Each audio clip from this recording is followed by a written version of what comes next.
So everyone's asking the question, what's the best way to get from level 1 to 50 in Diablo 4? Let's go over 2 options for getting to 50 fast. If this is your first character to 50 in Diablo 4, I have bad news. You'll have no choice but to finish the story, and this is the only way to get yourself into endgame. The main story of Diablo 4 takes roughly 35 hours to complete, and this will land you at around level 40 give or take. From there, I highly recommend leveling 40 to 50 by finishing up Renown objectives. The reason Renown is so important is it will give you 10 skill points and 20 paragon points, not something that you'd want to skip. If you've already completed the campaign and you're starting a new character on either the Eternal or Seasonal realms, we have some fast options for leveling to 50. Just remember to hit World Tier 1 and the skip campaign option during character creation. When you're leveling 1 to 20 on the Seasonal realm, your best bet is going to be Dindai Hollow. To get there, you'll first need to complete the initial seasonal questline with Cormond. When you get to the quest named A Plague of Hatred, you're ready to speedrun yourself to 20. When you enter Dindai Hollow, your first objective will be to slay all the enemies. This dungeon is densely packed with mobs and elites, and because of the malignant elites, you'll be able to spawn even more elites. That's what makes this dungeon so great for leveling. Once you've slayed all the enemies, an elite will spawn in front of you, and defeating this elite will finish the dungeon. Now we need to reset the dungeon. To do this, press leave,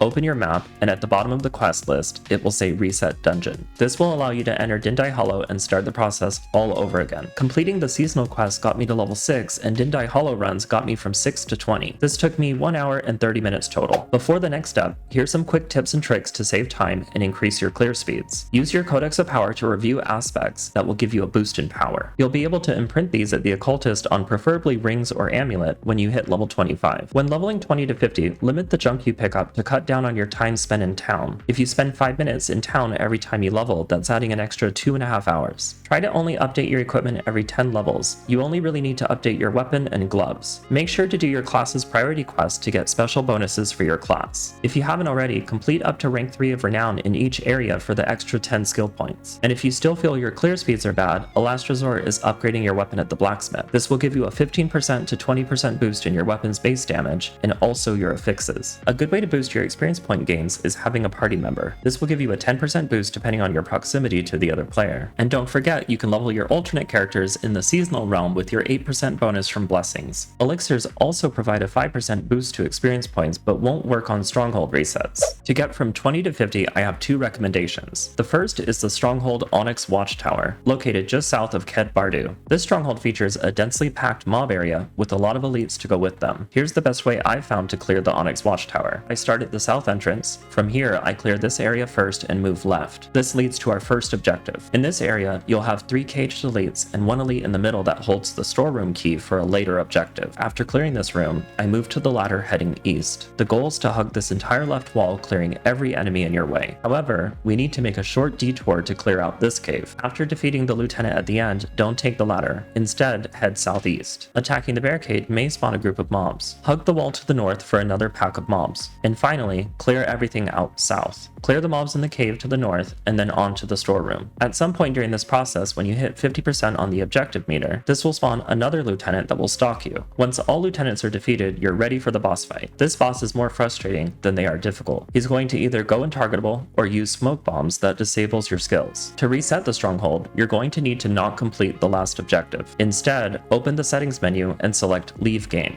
When you log back into your character, you'll be right back at the southern starting point. My average clear time for the Onyx Watchtower is around 6 minutes. Levels 20 to 30, I averaged 1 level every 2 runs. Levels 30 to 40, 1 level every 3 runs, and levels 40 to 50, 1 level every 4 runs. This means it would take 90 runs of Onyx Watchtower, which should take about 9 hours. The second recommendation for getting 20 to 50 is completing Whispers. If you're currently on the Eternal Realm, this also works 1 to 50. Whispers really shine with their experience points, variety of objectives, and multitasking Renown completion. You'll receive experience points in 3 ways. That's the experience points from clearing mobs, the experience points earned when completing a Whispers objective, and another big chunk of experience points when you turn in Grim Favors at the Tree of Whispers. Unlike Stronghold resets, Whispers have 6 to 7 different objectives per region, making it not as tedious as completing the same 3 objectives over and over. And if you haven't completed your Renown yet, you can complete Whispers while discovering new areas, completing dungeons, and perhaps even adding in side quests. While Whispers aren't as efficient as doing Stronghold resets, it provides a good alternative to switch to when you get bored. Boosting is a possibility for fast leveling despite the nerfs in the patch on July 18th. Boosting is much slower considering that the max level offset caps at 11 levels higher in World Tier 4, and instead of a 25% bonus from mobs 3 levels higher, it's a 15% bonus from mobs 10 levels higher. So if you have a friend willing willing to boost you, just know that it's still an option. The best way to do this is to have a friend run you through the World Tier 3 and World Tier 4 capstone dungeons, and then have a friend escort you through a Nightmare dungeon in World Tier 4. Thanks for watching, good luck and have fun.